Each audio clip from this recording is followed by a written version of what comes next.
Hello everyone. स्वागत है आप सभी का एक बार आपके अपने YouTube channel RNCC nursing online coaching and online test series. MCQ है अपने पास में। Which of the following is a parametric test of significance. ठीक है, नीचे दिए गए ऑप्शंस में से कौन सा सिग्निफिकेंस है जो आपको पैरामेट्रिक टेस्ट के बारे में बताता है, या फिर कौन सा ऐसा एग्जाम्पल है जो पैरामेट्रिक टेस्ट के बारे में हमें बताएगा। Chi square test, Fisher exact test, mean या फिर टी टेस्ट। क्वेश्चन में आपसे पूछा गया है कि नीचे दिए गए ऑप्शंस में से कौन सा टेस्ट है जो पैरामेट्रिक टेस्ट के अंदर आता है। Chi square test, Fisher exact test, mean या फिर टी टेस्ट। तो देखिए, सबसे पहले इस आंसर पे जाने से पहले आपको समझना होगा कि ये पैरामेट्रिक जो टेस्ट होता है ये होता क्या है। ठीक है, तभी हम इसका करेक्ट आंसर पता लगा पाएंगे। तो देखिए, एक टेस्ट होता है पैरामेट्रिक टेस्ट, एक होता है नॉन पैरामेट्रिक टेस्ट। ठीक है, बट इनकी हमें नीड पड़ती क्यों है। ठीक है, these test are used to do hypothesis test. ये टेस्ट हम किस में काम में आते हैं, हाइपोथेसिस को टेस्ट करने में काम में आते हैं। तो दो प्रकार के टेस्ट होते हैं, एक होता है पैरामेट्रिक और दूसरा वाला होता है वो होता है नॉन पैरामेट्रिक।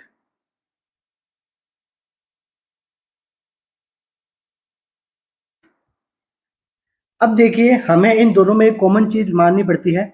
वो क्या होता है, हमने हाइपोथेसिस हमने की, तो हाइपोथेसिस को करने के लिए अपने पास में कुछ एजम्पशन होने चाहिए।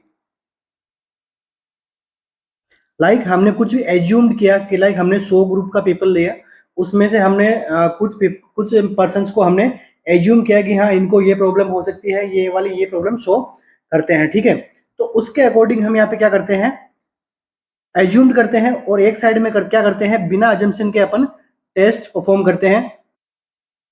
तो देखिए, पैरामेट्रिक टेस्ट के अंदर जो हमारा एजम्पशन था वो इक्वली डिस्ट्रीब्यूटेड होता था अपने पॉपुलेशन के अंदर। सपोज कीजिए कि 7 पीपल्स की हमारे पास में एक क्राउड है, उसके अंदर हमें कुछ हाइपोथेसिस को टेस्ट करना है, तो अपना जो एजम्पशन है वो क्या रहेगा, इक्वली डिस्ट्रीब्यूटेड रहता है।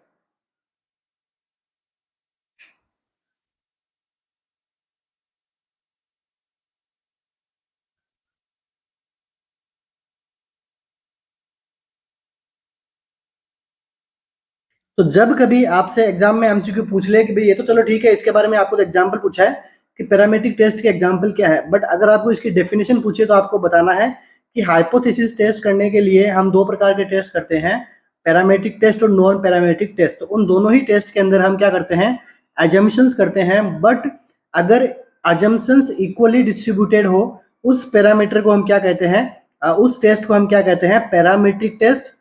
ठीक है, और एजम्पशन को इक्वली डिस्ट्रीब्यूट करने के लिए हमें जो हमारा जो फ्लो रहता है, हमारा जो टारगेट रहता है वो किस प्रकार का रहेगा, पैरामीट्रिक टेस्ट के अंदर आता है। और देखिए, नॉन पैरामीट्रिक के अंदर क्या होता है, जो हमारा एजम्पशन का जो डाटा था, data is not normally distributed, इसे हम क्या कहते हैं, नॉन पैरामीट्रिक टेस्ट।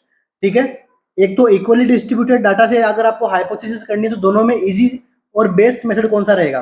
देखिए, एक आपके पास में क्या है, इक्वली डिस्ट्रीब्यूटेड डाटा है, एक आपके पास में नॉट इक्वली डिस्ट्रीब्यूटेड डाटा है। तो इन दोनों में से अब आप ही समझ जाओगे कि हमको जो हाइपोथेसिस हमको जो करनी है, हाइपोथेसिस का हमने जो किया उसके बारे में टेस्ट करना है, तो दोनों में से बेस्ट रिजल्ट किसका आएगा, पैरामीट्रिक का आएगा ऑब्वियसली। इसलिए पैरामीट्रिक को है वो मोस्ट कॉमन यूज में लिया जाता है। ओके, पैरामीट्रिक को यहाँ पे मोस्ट कॉमनली यूज में लेता है in comparison to non parametric test. अब बात कर लेते हैं अपने पैरामीट्रिक टेस्ट के क्या क्या एग्जाम्पल है। एग्जाम्पल इंपॉर्टेंट है, एग्जाम में भी पूछे रहते हैं, जिस प्रकार से ये आपके प्रीवियस ईयर एमसीक्यू था, इसके बारे में आपसे पूछा गया है। तो अब देखिए इसका एग्जाम्पल, पैरामीट्रिक टेस्ट का जो एग्जाम्पल होता है वो क्या होता है, टी टेस्ट, एनोवा टेस्ट, इसके बाद में पियर्सन कोरिलेशन। तो नॉन पैरामीट्रिक टेस्ट का जो एग्जाम्पल होगा, इसके अंदर आता है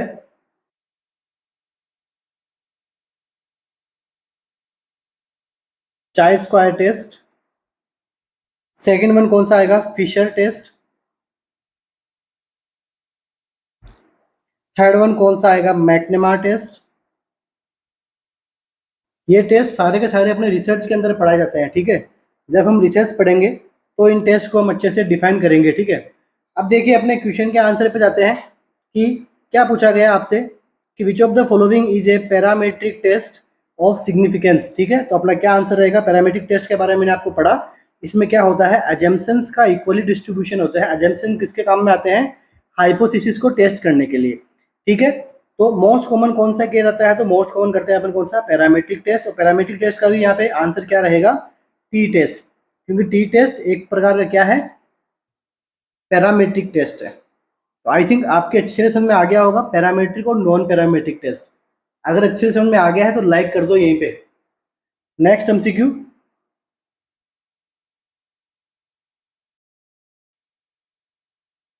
comprehensive summary of what a researcher intend to do and how it will be done is known as, ठीक है।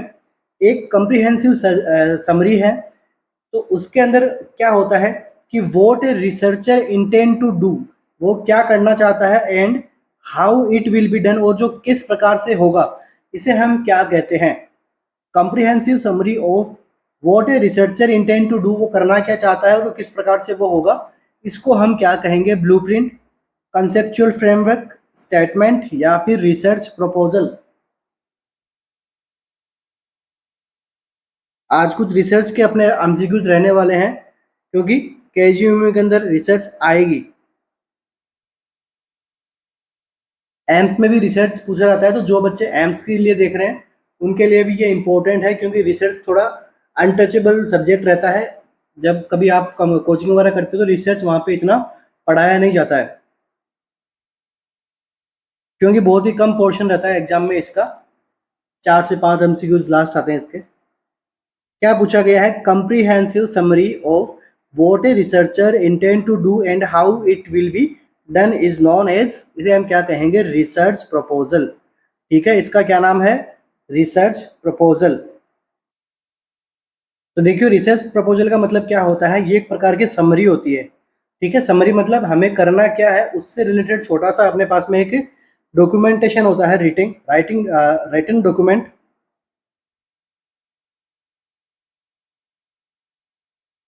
इस डॉक्यूमेंट्स में क्या होता है, इन्वेस्टिगेटर की प्रोसेस,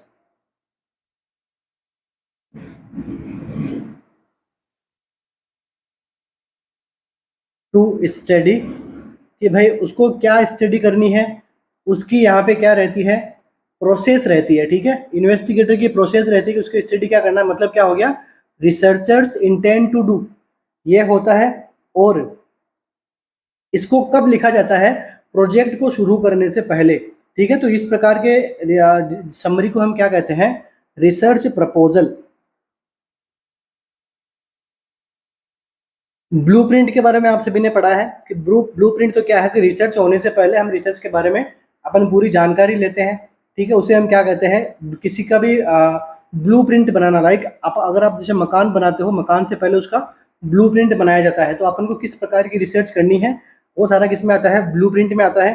और कंसेप्चुअल फ्रेमवर्क में क्या होता है, इसके अंदर अपना जो भी अपने कंसेप्ट है, ठीक है, उसको हम एक फ्रेम के अंदर अपन ढालते हैं और आगे कंटिन्यू अपनी रिसर्च को कंटिन्यू करते हैं। ये फ्रेमवर्क, कंसेप्चुअल फ्रेमवर्क क्या करते हैं, ये एक प्रकार की क्या करते हैं, हेल्प करते हैं, help two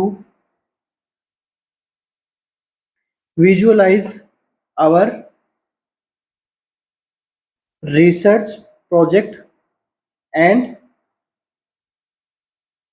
putting them into an action. तो अपना आंसर क्या रहेगा यहाँ पे, रिसर्च प्रपोजल। नेक्स्ट एमसीक्यू,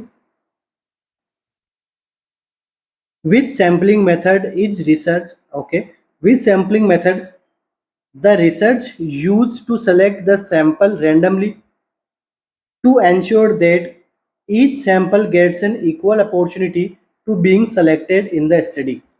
ये देखो हम क्या कर रहे हैं, हम यहाँ पे एक स्टडी कंडक्ट कर रहे हैं और यहाँ से हमने जो ये जो सैंपल लिए हैं, अपने पास में खूब सारे सैंपल है। अब यहाँ से हमने ये वाला सैंपल ले लिया रेंडमली। इसके अंदर हम क्या करते हैं, रेंडमली सैंपल का सिलेक्शन करते हैं ताकि हम ये एंश्योर कर पाए कि सबको जो है वो इक्वल अपॉर्चुनिटी मिले। ऐसा नहीं कि हम फर्स्ट से लेके 10th तक करेंगे, पीछे के 50 लोगों को छोड़ देंगे, ऐसा नहीं है। हो सकता है हमने 4th नंबर को लिया, फिर हमने 7th नंबर को लिया, फिर हमने 13 नंबर को लिया, मतलब सभी को इक्वल अपॉर्चुनिटी मिल रही है। बस हम चूज कैसे कर रहे हैं, रेंडमली चूज कर रहे हैं, ऐसा नहीं कि हम नंबर वाइज से चूज कर रहे हैं, ठीक है। तो ensure that each sample gets an equal opportunity of being selected in study। तो ये किस प्रकार की स्टडी है, किस प्रकार का सैम्पलिंग मेथड है ये, ठीक है। विच सैम्पलिंग मेथड, तो कौन सा सैम्पलिंग मेथड होता है ये रिसर्च में, purposive sampling, quota sampling, probability sampling या फिर नॉन प्रोबेबिलिटी सैम्पलिंग।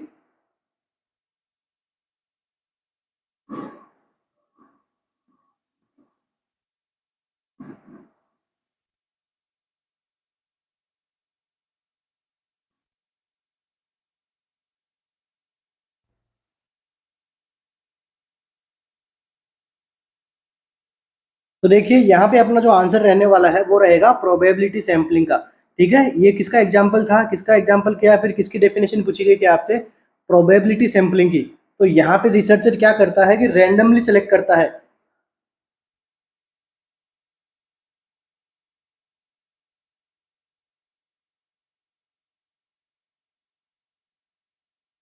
और देखिए नीचे देखो बताया गया है नॉन प्रोबेबिलिटी सैम्पलिंग।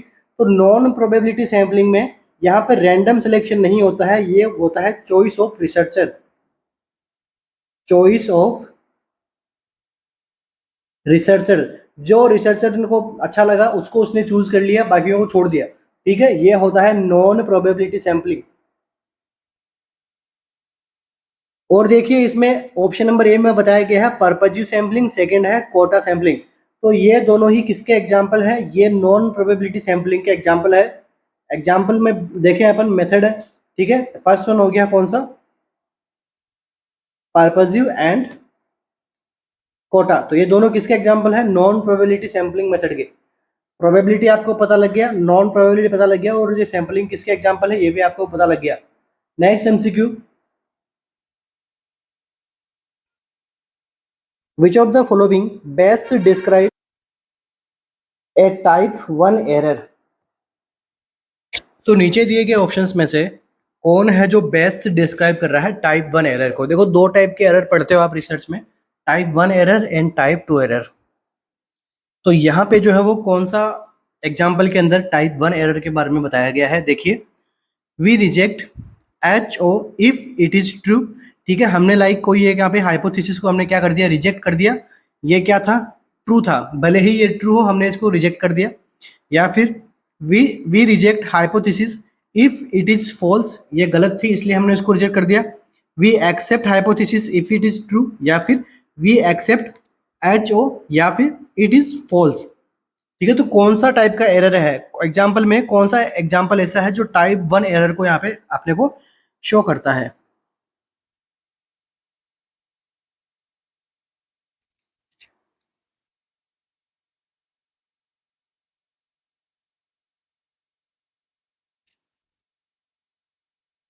तो देखिए टाइप 1 एरर क्या होता है, टाइप 1 एरर के अंदर क्या होता है, कोई एक रिसर्चर था, इसने क्या किया, एक नल हाइपोथेसिस की। इसने हाइपोथेसिस से पहले की स्टेज होती है वो कौन सी होती है, नल हाइपोथेसिस, मतलब वो अपना कंफर्म नहीं है, बस हम एक एजम्पशन के हिसाब से इसको मान सकते हो। उसने ये हाइपोथेसिस की और उसने रिजल्ट निकाला, और रिजल्ट क्या निकला, ट्रू रिजल्ट निकला। मतलब कि हम जो हाइपोथेसिस करने वाले हैं वो सक्सेस हो जाएगी, ठीक है। एग्जाम्पल के हिसाब से समझा रहा हूँ मैं आपको, हमने जो हाइपोथेसिस की वो सक्सेस हो जाएगी, रिजल्ट ने बताया। बट फिर भी रिसर्चर ने क्या किया, इसको रिजेक्ट कर दिया। इस प्रकार के जो एरर को हम क्या कहते हैं, टाइप 1 एरर। और यहाँ पे देखो कौन से ऑप्शन में आपको ये पता लग रहा है, तो देखिए we reject hypothesis if it is true, हम हाइपोथेसिस को रिजेक्ट कर देते हैं बस जबकि वो सही होती है। तो यहाँ पे कौन सा आंसर अपना करेक्ट रहेगा? ऑप्शन नंबर ए जो है वो यहाँ पे एकदम फिट बैठता है टाइप 1 एरर को लेके। तो इस प्रकार की रिसर्च को हम क्या बोलते हैं, या फिर इस प्रकार के कंक्लूजन को हम क्या बोलते हैं? तो it is also known as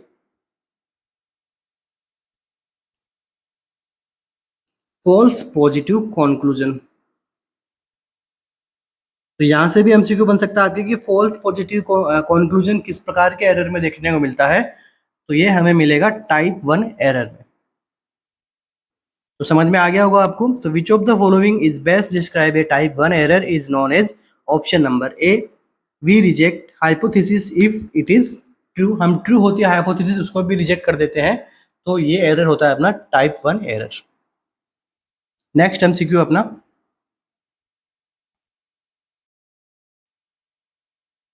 when percussing the client chest, हमने क्लाइंट चेस्ट को परकेजिंग किया, the nurse would expect to find which assessment data as normal sign over the lungs. मतलब यहाँ पे आपसे पूछा गया है कि हमने लंग्स को या फिर क्लाइंट की चेस्ट को हमने परकेजिंग किया और हमें कौन सा ऐसा एक्सपेक्टेड फाइंडिंग मिलेगी, जो फाइंडिंग कैसी होगी? एक नॉर्मल साइन रहेगा, मतलब लंग्स कैसे हेल्दी है, तब आपको किस प्रकार की यहाँ पे साइन देखने को मिलेगा?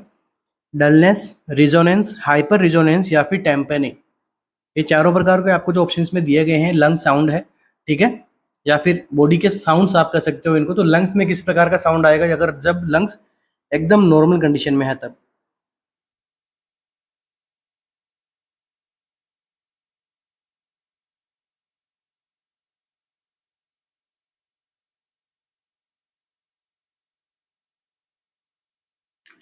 तो देखिए जब हमारा लंग्स नॉर्मल कंडीशन में होता है और उसको हम यहाँ पे परकजन करते हैं तो हमको जो साउंड सुनाई देता है वो क्या होता है? रिजोनेंस।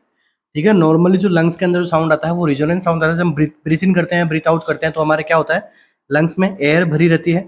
और अब हमने इस पे क्या किया? टैपिंग किया। टैपिंग करके हमने साउंड प्रोड्यूस किया। साउंड कैसा आएगा? तो साउंड सुनाई कैसे देगा आपको? लंग्स की कैविटी कैसी है? हॉलो कैविटी है। और यहाँ पे साउंड कैसा आएगा? लाउड। और इसकी पिच कैसी होगी? पिच होती है इसकी लो पिच। इस साउंड को हम क्या कहते हैं? Resonance sound. अब देखिए ऑप्शन नंबर ए में बताया गया डलनेस। तो डलनेस कब आएगी? जब यहाँ पे थिकर या फिर जो डेंसिटी होती है टिश्यू की वो यहाँ पे ज़्यादा होगी, तब जाके कौन सा साउंड आता है? डलनेस साउंड आता है। तो देखिए डलनेस का जो साउंड है वो कहाँ पे आपको सुनाई देगा? लीवर के अंदर। लीवर के अंदर थिक टिश्यू रहते हैं, ठीक है, होलो कैविटी नहीं होती है लीवर। तो यहाँ पे लीवर में क्या साउंड आएगा? डल साउंड आपको देखने को मिलेगा। और देखिए स्प्लीन भी आप मान सकते हो यहाँ पे। तो यहाँ पे कौन सा साउंड आता है? डलनेस। नेक्स्ट देखिए क्या बताया गया है? Hyper resonance. हाइपर रिजोनेंस का मतलब क्या हो गया कि और भी ज़्यादा लाउड हमें साउंड सुनाई देता है। तो ये कौन सी कंडीशन में देखने को मिलता है आपको? मतलब इस कंडीशन में क्या होता है? Over inflation of lungs. जब लंग्स का ओवर इन्फ्लेशन होता है तो हमें किस प्रकार का साउंड सुनाई देता है? तो hyper resonance sound.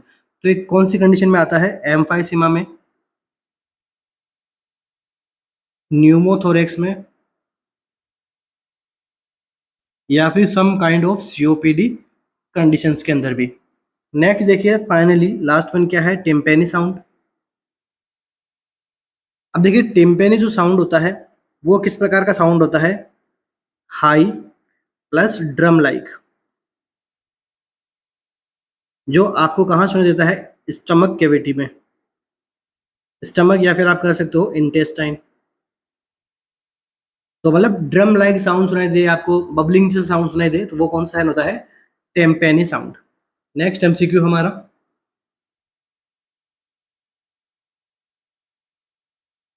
You are assign to provide care to a patient with neutropenia. ठीक है, न्यूट्रोपनिया हो रखा है हमारे पास में। पेशेंट क्या है? किसका है? न्यूट्रोपनिया का है। Which of the following should the nurse avoid while providing to this patient? Which of the following should the nurse avoid while providing care to the this patient? तो अब जब नर्स उसको केयर करेगी patient को, तो नीचे दिए गए ऑप्शंस में से किसको जो है वो नर्स अवॉइड करेगी यहाँ पे? Performing oral hygiene after each meal, using suppositories और enemas, performing perineal hygiene after each bowel movement, या फिर ऑल ऑफ द फॉलोइंग। क्या बताया गया आपको कि न्यूट्रोपेनिया है और यहाँ पे नर्स को क्या अवॉइड करना है? बस सिंपल सा आंसर है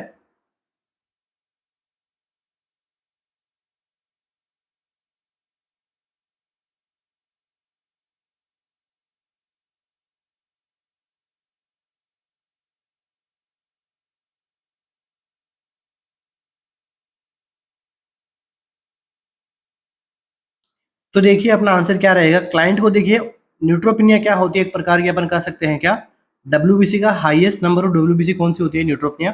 तो जब क्लाइंट के अंदर पहले से क्या है, पिनिया मतलब कमी आ रही है, तो न्यूट्रोपिनिया हो रखा है, तो उसको किसका चांसेज है? Risk of infection. चांसेज किसके हैं उसको ज़्यादा? रिस्क ऑफ इन्फेक्शन के ज़्यादा चांसेज हैं। तो अब इसमें से कौन सा ऐसा ऑप्शन है जो आपको लगता है कि ये इन्फेक्शन को बढ़ा सकता है? तो देखिए ऑप्शन नंबर 2 यहाँ पे जो है वो करेक्ट रहेगा। क्यों रहेगा अभी बताते हैं। यूजिंग सपोजिटरीज और एनिमाज, ठीक है, कॉन्स्टिपेशन हो रखा है और वहाँ पे अगर हम सपोजिटरीज डालते हैं रेक्टल रीजन के अंदर या फिर एनिमा देते हैं, तो हो सकता है वो क्या करे, जो रेक्टल म्यूकोसा जो है उसको कर दे क्या, इंजरी। क्योंकि पहले से कॉन्स्टिपेशन है तो कॉन्स्टिपेशन तो वैसे भी इंजरी कॉज कर सकता है स्मूथ टिश्यूज को, और ऊपर से अपन रेक्टल सपोजिटरीज भी दे रहे हैं, ठीक है, अंदर अपन यहाँ पे मेडिकेशन डाल रहे हैं, या फिर आप कह सकते हो कि वो कॉन्स्टिपेशन को रिलीव करने में काम आता है, लूजनिंग करने में काम आता है स्टूल को, ठीक है। जब वो इंड्यूस करते टाइम अगर इंजरी हो जाए तो वो ऑलरेडी पहले से क्या है, न्यूट्रोपेनिक है, इन्फेक्शन हो सकता है वहाँ पे। और मोस्ट कॉमन न्यूट्रोपेनिक के अंदर भी किस प्रकार का इन्फेक्शन होता है? तो bacterial infection. Okay, next MCQ अपना। The nurse notice that the patient's IV line is red and nurse ने नोट किया कि पेशेंट की जो आईवी लाइन थी वो कैसी हो गई है, अभी रेड हो गई है, वार्म है, पेनफुल है और स्लाइटली एडेमेटस हो गई है proximal to the insertion point of IV catheter, ठीक है। लाइक यहाँ पे हमने आईवी कैथेटर डाला है तो इसके प्रोक्सिमली क्या हो गया है, एडेमेटस हो गया है, वार्मनेस हो गई है, रेडनेस हो गई है, वार्म है, पेनफुल भी है। While documenting the patient's condition, which terms the nurse will use? अब नर्स यहाँ पे कौन सी टर्म को यूज करेगी? फ्लेबाइटिस, इन्फिल्ट्रेशन, हाइपर सेंसिटिविटी या फिर एलर्जिक रिएक्शन।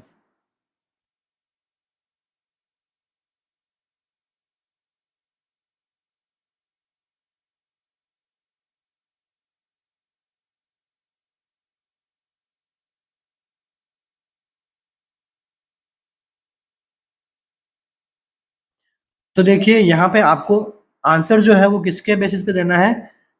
वार्मनेस पे, ठीक है, वार्मनेस पे, रेडनेस पे, ठीक है। इन यही दोनों मेजर कैरेक्टरिस्टिक्स रहेंगे इन्फिल्ट्रेशन ऑफ फ्लेबाइटिस को अलग करने में।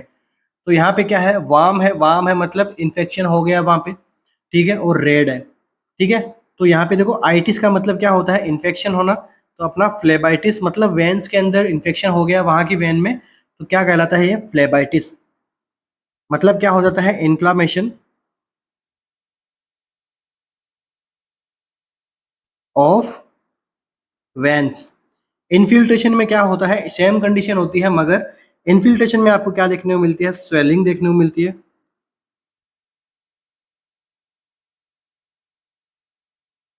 डिस्कम्फर्ट देखने को मिलती है, बर्निंग सेंसेशन होता है, और बट ये वार्म नहीं होता है। यहाँ की जो जगह है वो कैसी होगी, कूल होती है, ठीक है। और यहाँ के आपको देखने को जब कभी इंफिल्ट्रेशन होता है तो क्या होगा, फ्लो रेट भी कैसे देखने को मिलेगी, डिक्रीज मिलेगी, तो डिक्रीज फ्लो रेट, क्योंकि टिश्यू के चारों तरफ क्या हो गया, फ्लूइड जमा हो गया, ठीक है, आगे फ्लूइड जा नहीं रहा तो फ्लो रेट यहाँ पे डिक्रीज होएगी। नेक्स्ट क्या है, हाइपर सेंसिटिविटी। तो हाइपर सेंसिटिविटी तो एक प्रकार की एलर्जिक रिएक्शन हो सकती है, तो किस प्रकार का अपन फ्लूइड देते हैं, अगर वो फ्लूइड इसको नॉर्मली बॉडी उस पर कंट्रोल या फिर उससे एडजस्ट नहीं होती तो फिर क्या होता है, हाइपर सेंसिटिविटी रिएक्शन होती है। तो अपना आंसर क्या रहेगा यहाँ पे? ये सारे किसके एग्जांपल्स हैं? Redness, warm, painful and slightly oedematous. तो ये सभी के किसके एग्जांपल है? फ्लेबाइटिस के। Next MCQ,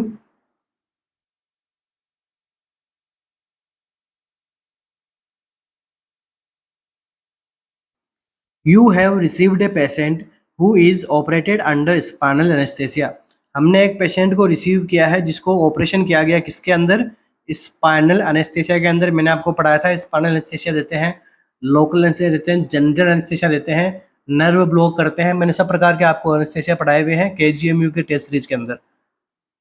in the post operative unit, किसी पोस्ट ऑपरेटिव यूनिट के अंदर उसको लगाया गया है, ऑपरेशन थिएटर में लगाया है, और रिसीव हुआ है किसमें? पोस्ट ऑपरेटिव वार्ड में, यूनिट में। Which of the following action the nurse should include in the plan of care for a patient who had spinal anaesthesia. तो जब उसको स्पाइनल एनेस्थेसिया देते हैं अपन किसी पेशेंट को, तो नर्स का जो प्लान ऑफ केयर में हमें क्या इंक्लूड करना है? Keep the patient in semi forward position, patient को जो है आप सेमी फॉरवर्ड पोजिशन में रखोगे। Elevating the patient's feet to increase blood pressure, blood pressure को बढ़ाना है ताकि उसके लिए आप क्या करोगे? पेशेंट के फीट को एलिवेट करोगे। Place the client in supine position for 6 hours, 6 घंटे तक आप क्लाइंट को बोलोगे, एजुकेट करोगे या फिर उसको रखोगे सुपाइन पोजीशन के अंदर। Next, place the patient in Trendelenburg position, कौन सी पोजीशन के अंदर अपन यहाँ पे पेशेंट को रखेंगे जिसे स्पाइनल एनेस्थेसिया लगाया गया है?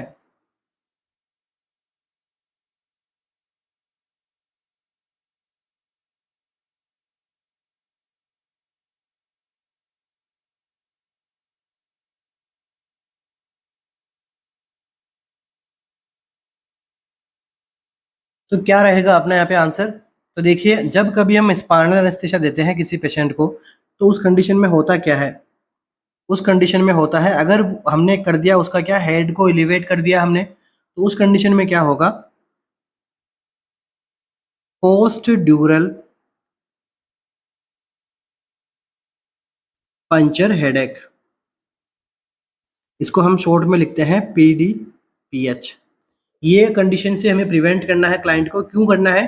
क्योंकि जहां हम स्पाइनल एनेस्थेसिया देते हैं तो वहां पे हमने क्या बना दिया? पंचर बना दिया। ठीक है, होल से हमने क्या की? ड्रग इंड्यूस कर दिया। मगर अगर वो एलिवेटेड रहेगा पेशेंट, ठीक है, और किसी पोजीशन में रहेगा, फ्लैट पोजीशन में नहीं रहेगा, तो पंचर यहाँ पे क्या हो सकता है? ओपन हो सकता है। यहाँ से जो स्पाइनल CSF वगैरह है वो ड्यूरल स्पेस में आ जाएगा। ड्यूरल स्पेस में आने की वजह से वो क्या करेगा? हेडेक करेगा पेशेंट को। तो हेडेक से प्रिवेंट करने के लिए हमें क्या करना है?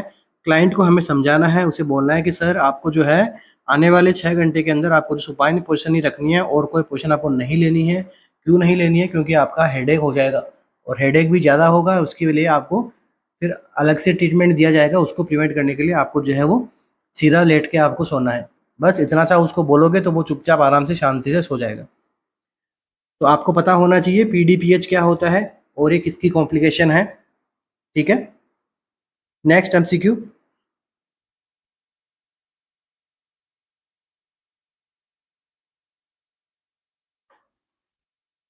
You are giving pre operative instruction. ठीक है, ध्यान में रखना प्री ऑपरेटिव है यहाँ पे। पहले वाला क्वेश्चन में क्या था? Post operative. You are giving pre operative instruction on how to use incentive spirometer to the patient posted for surgery.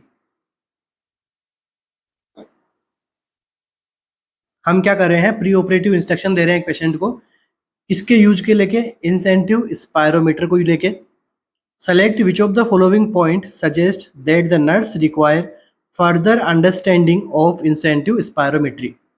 तो इसमें से कौन सा ऐसा ऑप्शन है जिसको आपको सेलेक्ट करना है जो ये बताएगा कि नर्स को अभी पूरा नॉलेज नहीं है इंसेंटिव स्पायरोमीटर को लेके? मतलब क्या हो गया? Following point suggest that the nurse require further understanding of incentive spirometer. तो कौन सा ऑप्शन करेक्ट रहेगा यहाँ पे? तो देखिए, instruct the client to assume a sitting और upright position while using incentive spirometer. कि आपको जो है वो इंसेंटिव स्पायरोमीटर जब आप यूज करोगे तो आपको सीटिंग और अपराइट पोजीशन रखनी चाहिए। Instruct the client to inhale slowly to rise and maintain the flow rate indicator. आपको जो स्लोली आपको इनहेल करना है और लंबे टाइम तक करना है, और आपको मेंटेन करके रखना है फ्लो रेट को। Instruct the client to hold the breath for 30 seconds and then to exhale through pursed lip. आपको बताना है कि इंस्ट्रक्ट करना है क्लाइंट को कि वो अपने ब्रीथ को 30 सेकंड तक होल्ड करे, फिर वो क्या करे, पर स्लिप एक्सेल करे, या फिर नन ऑफ द अबव। क्या रहेगा यहाँ पे करेक्ट आंसर? काफी अच्छा एमसीक्यू है। अगर आपने देखा होगा किसी को इंसेंटिव स्पायरोमेट्री करते हुए, तभी आप इसका आंसर दे पाओगे, या फिर आप अपना थोड़ा सा कॉमन सेंस लगाओगे तो आप अपना आंसर इसको करेक्ट कर पाओगे।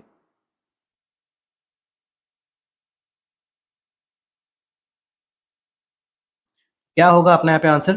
तो देखिए, जब कभी भी इंसेंटिव स्पायरोमीटर का हम बताते हैं, तो हम उसको जो है वो 5 to 10 सेकेंड्स तक हम उसको होल्ड करने के लिए बोलते हैं, ना कि 30 सेकेंड्स तक। तो अपना आंसर कौन सा यहाँ पे करेक्ट होगा? Option number C. ठीक है, हम उसको कभी भी 30 सेकेंड्स के लिए हम उसको होल्ड नहीं करने देते हैं। हम उसको इंस्ट्रक्ट करते हैं कि आप 5 से 10 सेकेंड तक जो है वो होल्ड कीजिए ब्रीथ को, उसके बाद में एक्सहेल करना है पर स्लिप ब्रीथिंग के साथ में, मतलब अपने लिप्स को पास में लाते हुए उसको फिर ब्रीथ आउट करना है हमें।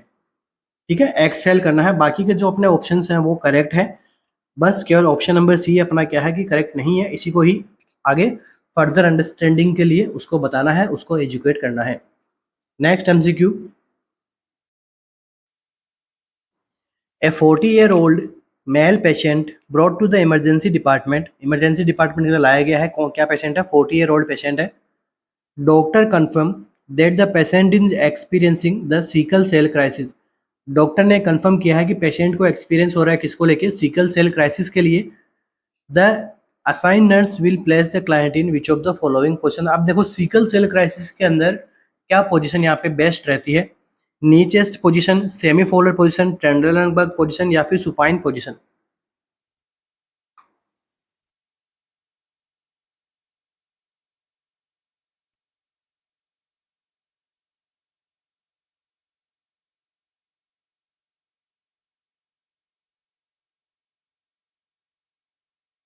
तो देखिए, सिकल सेल क्राइसिस के अंदर होता क्या है? इसके अंदर होता है फॉर्मेशन ऑफ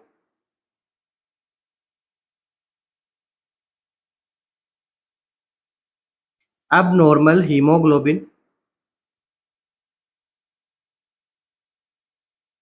जब अबनॉर्मल हीमोग्लोबिन बनता है तो इसे हम क्या कहते हैं? इसको हम कहते हैं सीकल हीमोग्लोबिन। ठीक है, आप सभी के दिमाग में आ रहा होगा कि ये तो आरबीसी की प्रॉब्लम होती है। आरबीसी की यहाँ पे स्ट्रक्चर कैसी रहती है? क्रिसेंट पैटर्न की हो जाती है। ठीक है, अर्धचंद्राकार शेप ले लेती है, हंसियाकार आकृति ले लेती है आरबीसी। बिल्कुल सही है आपकी बात, मगर मैं यहाँ पे इस पोजीशन को लेके आंसर कर रहा हूँ कि पोजीशन क्या देनी है, तो उसके लिए आपको क्या क्या चीज समझना जरूरी है। ठीक है, तो देखिए, सीकल हीमोग्लोबिन हो गया। अब देखिए, ये सीकल हीमोग्लोबिन क्या है? तो हीमोग्लोबिन क्या है? एक प्रकार की प्रोटीन है जो क्या करती है?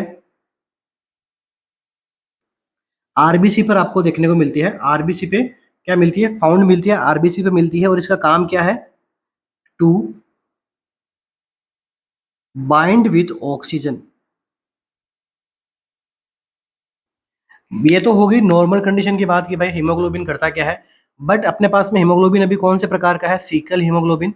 मतलब ये जो हीमोग्लोबिन है, तो इट हैज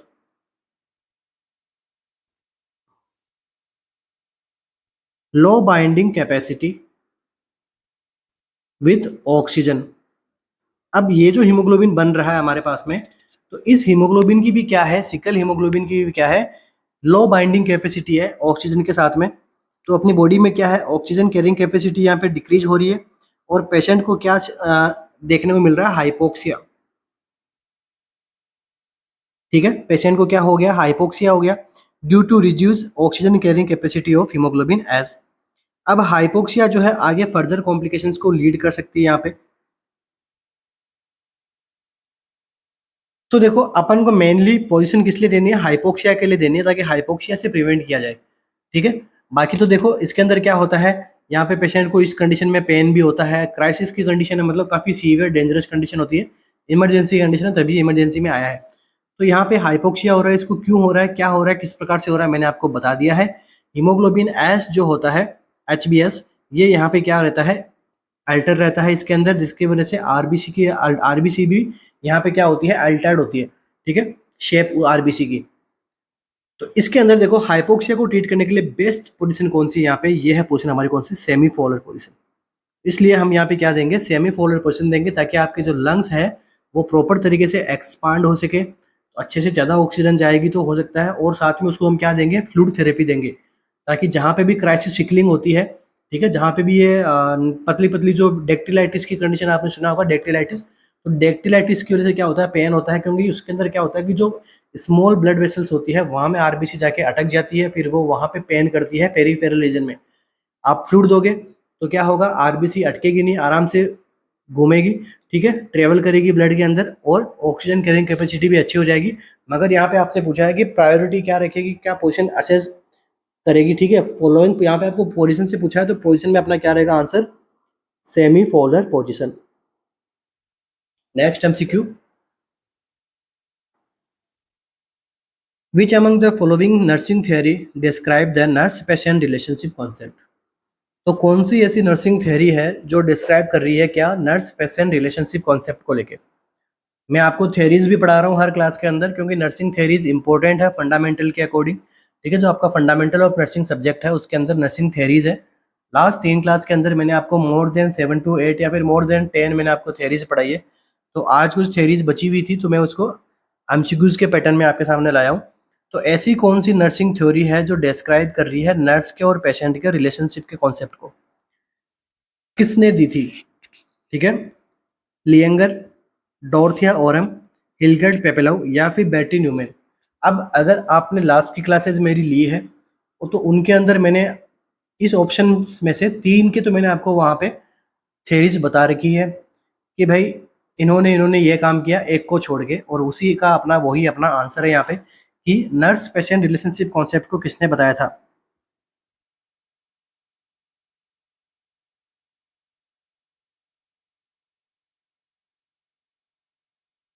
इसे हम इस प्रकार से भी समझ सकते हैं, इंटरपर्सनल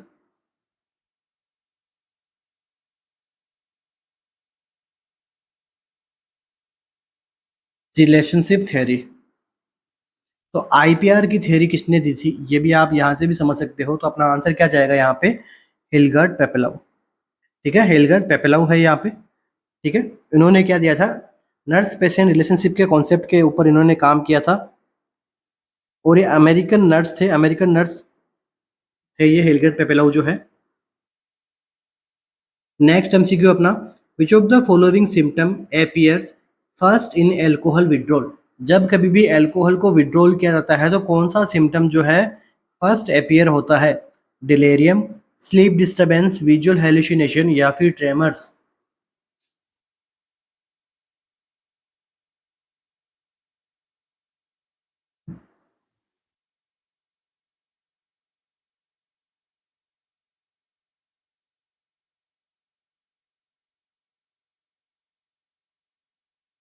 क्या रहेगा अपना आंसर यहाँ पे, तो देखिए एल्कोहल को विड्रॉल किया जाता है, तो विड्रॉल करने के बाद में तो 8 to 10 आवर्स जब लास्ट इंटेक रहती है एल्कोहल का, लास्ट इंटेक कब किया गया था, 8 से 10 घंटे पहले। तो विड्रॉल उसमें करेंगे जो लंबे टाइम तक एल्कोहल ले रहा था। ऐसे नहीं कि 2 बार एल्कोहल ली उसमें विड्रॉल किया और हमने ट्रेमर्स देख लिए, उनमें ट्रेमर्स नहीं आते हैं। जो कंटिन्यूसली एल्कोहल कंजप्शन करते हैं उनमें हम जब विड्रॉल करते हैं एल्कोहल को, तो यहाँ पे 8 से 10 घंटे बाद में उसको सबसे पहले क्या आने लगते हैं, ट्रेमर्स, ठीक है। सबसे पहले ट्रेमर्स यहाँ पे क्या है, यहाँ पे मोस्ट कॉमन विड्रॉल सिम्टम आएगा आपका, ठीक है। Tremors is the classic and most common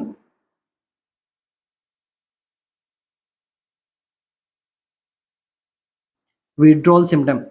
अब देखो ट्रेमर्स आ गया सबसे पहले, ट्रेमर्स के बाद में क्या आएगा, ट्रेमर्स के बाद में आएगा एल्कोहल या फिर विजुअल हेलुसिनेशन। विजुअल हेलुसिनेशन के बाद में क्या आएगा, सीजर। और सीजर भी कैसी आएगी, जनरलाइज्ड। जनरलाइज सीजर में क्या होता है, टोनिक फेज भी होती है और क्लोनिक फेज भी होती है, ये भी मैंने आपको पढ़ा रखा है। और ये आपको कब देखने को मिलती है, ये एमसीक्यू बनता है तो आफ्टर 24 to 48 आवर्स के बाद में जनरलाइज सीजर आना शुरू हो जाएगा पेशेंट को, अगर हम टाइमली ट्रीट नहीं किया तो। और 48 से 72 आवर के बाद में आफ्टर क्या देखने को मिलेगा पेशेंट के अंदर? डेलीरियम। ठीक है, तो एक ही लाइन के एक ही एमसीक्यू में अपन सारा देख लिया कि किस प्रकार से कब कब जो है अल्कोहल विड्रॉल के सिम्टम्स आएंगे, कौन सबसे पहले आएगा, कौन सबसे लास्ट आएगा, और इनके बीच में क्या आएंगे, कैसे आएंगे, ये भी हमने पढ़ लिया है। Next MCQ,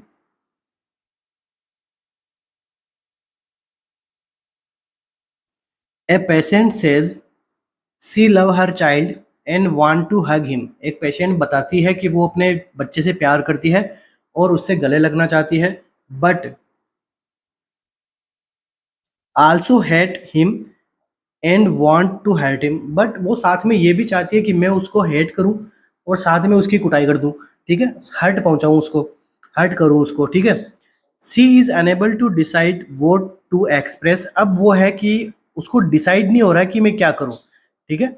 C is unable to decide what to express, यार मैं उसको प्यार करूं या फिर मैं उसकी कुटाई कर दूं, मतलब वो उसको पता नहीं है कि उसको करना क्या है। दिस इज नोन एज, इसे हम क्या कहते हैं, ठीक है, एक प्रकार की साइकेट्रिक प्रॉब्लम आती है। उसके अंदर आप जो टर्मिनोलॉजी पढ़ते हो तो उस टर्मिनोलॉजी के बारे में आपसे एमसीक्यू पूछा गया है कि ये कंडीशन क्या होती है, एबूलिया, एम्बीवेलेंस, एनहेडोनिया या फिर अलेक्सीथाइमिया। साथ में मैं आपको बता देता हूँ इजी करने के लिए आपके कि ये जो कंडीशंस है ये पॉजिटिव सिम्टम्स के अंदर भी आता है। जो शिजोफ्रेनिया का जो पॉजिटिव सिम्टम्स होता है उसके अंदर भी आपको ये देखने को मिलेगा। तो अब बता दो आपका करेक्ट आंसर क्या रहेगा।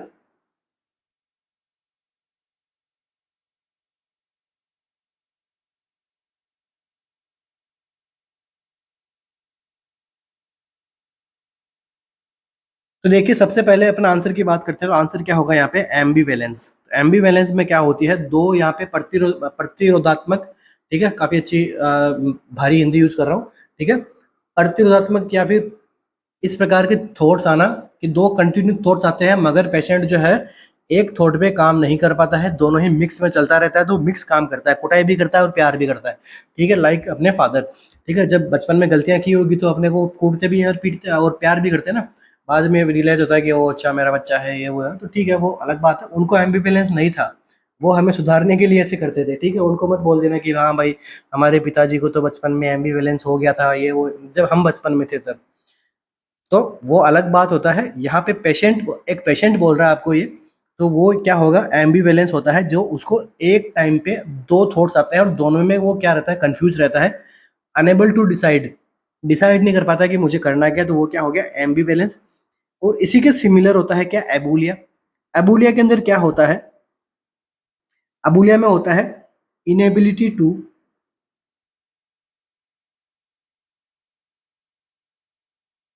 मेक डिसीजंस, ठीक है, inability to make decision on one question. Abulia में इतना ही डिफरेंस है कि वहां पे कोई दो थॉट्स नहीं आते, वहां पे बस एक ही थॉट्स आता है और वो उस पर डिसीजन नहीं ले पाता है, वो होता है एबूलिया। एम्बिवेलेंस में दो थॉट आते हैं, उनमें वो कंफ्यूज रहता है, फिर डिसीजन नहीं ले पाता। तो स्लाइटली सिमिलर है दोनों एक दूसरे से। नेक्स्ट क्या है, एनहेडोनिया। तो देखो हेडोनिया का मतलब क्या होता है, प्लेजर।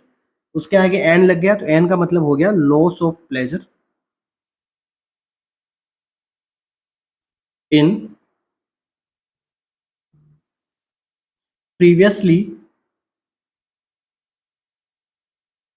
Pleasurable activity. जो पहले उसको प्रीवियसली प्लेजरेबल लगती थी, अभी क्या है कि वो उसको प्लेजरेबल नहीं लगती है, ठीक है, ये होता है एनहेडोनिया। नेक्स्ट क्या है, अलेक्सीथाइमिया।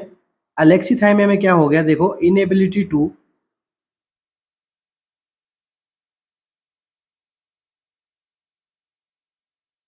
रिकॉग्नाइज एंड डिस्क्राइब फीलिंग, ठीक है, एक कोई पेशेंट है, कोई पर्सन है, वो क्या है कि अपनी जो फीलिंग को है वो अच्छे से रिकॉग्नाइज भी नहीं कर पा रहा है। अब रिकॉग्नाइज नहीं कर पाएगा तो वो क्या, उसको डिस्क्राइब भी नहीं कर पाएगा, ठीक है। तो समझ में आ गया आपके अलेक्सीथाइमिया क्या है। अलेक्सीथाइमिया से मिलता जुलता थोड़ा बहुत हर इंसान के अंदर होता है अपने फादर को लेके, ठीक है, और हर इंसान भी कौन सा, मेल चाइल्ड, क्योंकि मेल चाइल्ड जो है वो अपनी फीलिंग्स को जो है अपने फादर के साथ में एक्सप्रेस नहीं कर पाता है कि how much he love him and. तो आप सभी ने देखा होगा कि जनरली बॉयज जो है वो अपने फादर के लाइक जो गले नहीं लग पाते हैं, ठीक है, तो वो यही होता है कि वो डिस्क्राइब नहीं कर पाते अपने फादर के सामने अपनी फीलिंग्स को, ठीक है, वो थोड़ा अलग बात हो गया बट इससे ही सिमिलर था, ठीक है, तो वहाँ पे आप ऐसा मत सोचने बैठ जाना कि यार मुझे तो बस अलेक्सीथाइमिया हो गया है शायद इसीलिए मैं नहीं कर पा रहा हूँ यहाँ पे, ठीक है, आप सभी को नहीं है, वो एक जनरल है, बस अपने लिए रेस्पेक्ट ज़्यादा रहती है, ठीक है, गर्ल्स भी रेस्पेक्ट करती है, ऐसा नहीं कि गर्ल्स रेस्पेक्ट नहीं करती है अपने पेरेंट्स की, वो भी करते हैं मगर उनका वो एक्सप्रेस कर पाती है आराम से, बट बॉयज़ जो है एक्सप्रेस अच्छे से नहीं कर पाते हैं, स्पेशली अपने फादर के साथ में, मदर के साथ में बॉयज़ भी अपने अच्छे से एक्सप्रेस कर पाते हैं। तो ये कुछ हो गई टर्मिनोलॉजी अपने थॉट्स से रिलेटेड, अपने एक्सप्रेशन से रिलेटेड, ठीक है, अपने थॉट को डिस्क्राइब करने से related. Next MCQ, what differentiate delirium from dementia? Delirium और डिमेंशिया को क्या डिफरेंशिएट करता है? Confusion, disability in communication, hallucination या फिर सडन चेंजेस? मतलब ऐसा क्या होता है डिलीरियम में जो डिमेंशिया में नहीं है, या फिर डिमेंशिया को या जो डिलीरियम में नहीं है, क्या डिफरेंशिएट करता है दोनों को?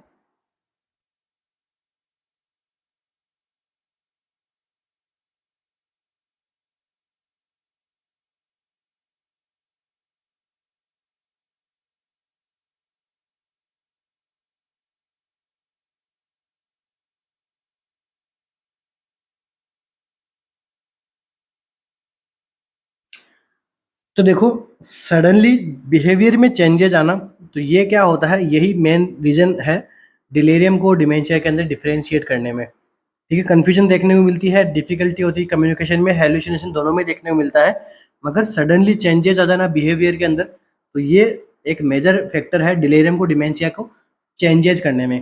तो एक साइड में यहाँ पे लिख रहा हूँ क्या, डिलीरियम, दूसरी साइड में लिख रहा हूँ क्या, डिमेंशिया। साइकेट्रिक प्रॉब्लम की तरह पढ़ते हो, सबसे पहले तो इसका क्या होता है, ये होता है एक्यूट, ठीक है, एक्यूट होता है, और जो डिमेंशिया होता है वो क्रोनिक होता है, मतलब धीरे धीरे फैलता है। आपने पढ़ा होगा Alzheimer dementia, AIDS dementia, vascular dementia, है ना, आपने सब चीज़ पढ़ी, क्योंकि उसके अंदर वो धीरे धीरे प्रोग्रेस होता रहता है, और ये क्या होता है, एक्यूट होता है, मतलब कोई ट्रॉमा हुआ और डिलीरियम स्टेट में पहुंच गया, कोई एक्सीडेंट हुआ, पर्सन जो है डिलीरियम स्टेट में पहुंच गया, मतलब रिसेंट, हाथों हाथ। दूसरा, ऑनसेट की बात करूं तो ये रैपिड होता है और ये स्लो होता है। इसके बाद में ड्यूरेशन की बात करूं तो ये होता है डेज टू वीक, कुछ दिन से लेके कुछ हफ्तों तक हो सकता है, और जो डिमेंशिया होता है ये होता है मंथ्स टू ईयर तक, मतलब कुछ महीनों से कुछ साल कंटिन्यू रह सकता है डिलीरियम। नेक्स्ट मैं बात करता हूँ कि यहाँ पे एलओसी, लेवल ऑफ कॉन्शियसनेस जो है वो फ्लैक्चुएट करती रहती है, और यहाँ पे जो है एलओसी क्या है, एकदम नॉर्मल रहती है इस कंडीशन में, ठीक है, स्टार्टिंग के जो फेज होता है उनमें नॉर्मल रहती है, बाकी जब लाइक आपने सुना होगा कि एल्जाइमर डिजीज जब लास्ट में पहुंच जाती है तो 4-5 स्टेज में वहाँ पे भी एलओसी डिस्टर्ब होना शुरू हो जाती है। नेक्स्ट देखिए, इसके अंदर परसेप्शन मींस हेल्यूसिनेशन, ये एमसीक्यू बनता है कि डिलीरियम के अंदर किस प्रकार का आपको हेल्यूसिनेशन देखने को मिलता है, तो विजुअल हेल्यूसिनेशन, और यहाँ पे हेल्यूसिनेशन क्या है, लेस कॉमन होता तो है मगर इतना ज़्यादा नहीं होता है जितना डिलीरियम में। डिलीरियम में तो 100% आपको हेल्यूसिनेशन देखने को मिलता है, वो भी कौन सा, विजुअल हेल्यूसिनेशन। और डिलीरियम जो होता है वो रिवर्सिबल होता है, कुछ टाइम बाद में ये ठीक हो जाएगा, और ये जो होता है वो इरिवर्सिबल होता है। डिमेंशिया जो है वो क्रोनिकली होता है, धीरे धीरे बढ़ता है और ये ठीक भी नहीं हो पाता है, जबकि डिलीरियम तो क्या है, आराम से ठीक हो जाएगा। तो ये कुछ चेंजेस होते हैं जो इनको डिफ्रेंशिएट करते हैं। Okay, next MCQ, female client who lives alone tells the nurse at community health centre, एक फीमेल क्लाइंट है जो अकेले रह रही है, नर्स को कम्युनिटी हेल्थ सेंटर पे बताती है, I really don't need anyone to talk to, the TV is my best friend, the nurse recognise that the client is using the defence mechanism known as. यहाँ पे कौन सी defence mechanism show हो रही है patient के द्वारा, patient क्या बोल रहा है कि मुझे किसी से बात करने की नीड नहीं है, मैं बस टीवी को ही अपना बेस्ट फ्रेंड मान लेती हूँ, बस टीवी है मेरे सामने तो बस मेरा आराम से काम हो जाता है, आराम से बातचीत बातचीत, मैं अपने आप को अलोन फील नहीं करती हूँ जब मेरे पास में टीवी होता है, ठीक है। तो यहाँ पे कौन सी डिफेंस मैकेनिज्म है, डिस्प्लेसमेंट, सब्लिमेशन, प्रोजेक्शन या फिर डेनाइल। इसी प्रकार के एमसीक्यू आएंगे आपके एग्जाम में, जैसे ये एमसीक्यू पूछा गया है, डायरेक्ट आपको डेफिनेशन नहीं देगा वो, एग्जामिनर पहले देते थे, आजकल थोड़ा लेवल अप हो गया। अभी वो आपको एमसीक्यूज के हिसाब से पूछेंगे।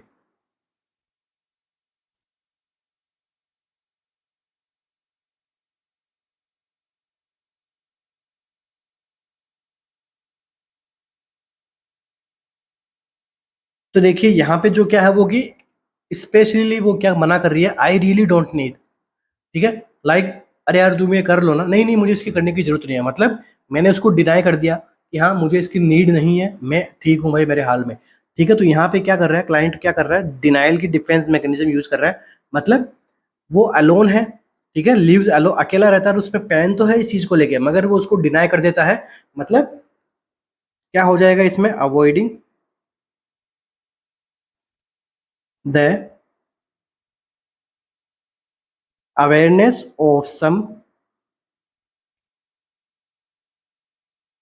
पेनफुल एक्टिविटी या फिर रियलिटी। तो ऐसी चीजों को अवॉइड करना जो उसको पेन पहुंचाए, तो वो क्या हो जाएगा, डायरेक्ट डिनाइल। डिस्प्लेसमेंट का क्या मतलब होता है, अपने इमोशंस को किसी और पे डिस्प्लेस्ड कर देना, वो कहलाता है डिस्प्लेसमेंट। तो डिस्प्लेसमेंट के अंदर क्या होता है कि लाइक किसी पर्सन की अपने साथ में रहने वाले स्टाफ से या फिर अपने साथ में रहने वाले स्टाफ से झगड़ा हो गया, मिसबिहेव हो गया साथ में दोनों के बीच में। तो अब वो उसको तो कुछ नहीं कर सकता क्योंकि वो उससे सीनियर है। वो घर जाएगा अपने कलीग, अपने जो रिलेटिव्स हैं उनके ऊपर वो जाके उन गुस्सा करेगा, ये चीज करेगा। मतलब अपने से हायर को नहीं बोलेगा, अपने से लोअर के ऊपर अपना गुस्सा या फिर अपना जो भी है वो उस पर निकालेगा। तो ये क्या होता है, डिस्प्लेसमेंट। सब्लिमेशन का मतलब क्या हो गया, सब्लिमेशन का मतलब हो गया एग्रेशन को जो है वो पोएट्री के अंदर बता देना, या फिर कोई पर्सन एग्रेसिव है तो वो स्पोर्ट के अंदर करना, मतलब सोशली एक्सेप्टेबल बिहेवियर के अंदर बदलना खुद को अनसोशियली एक्सेप्टेबल बिहेवियर से, वो होता है सब्लिमेशन। ठीक है, तो इसी के साथ ही आज की अपनी क्लास को कंप्लीट करेंगे। के लिए मिलते हैं अपने नेक्स्ट सेशन में। Thank you.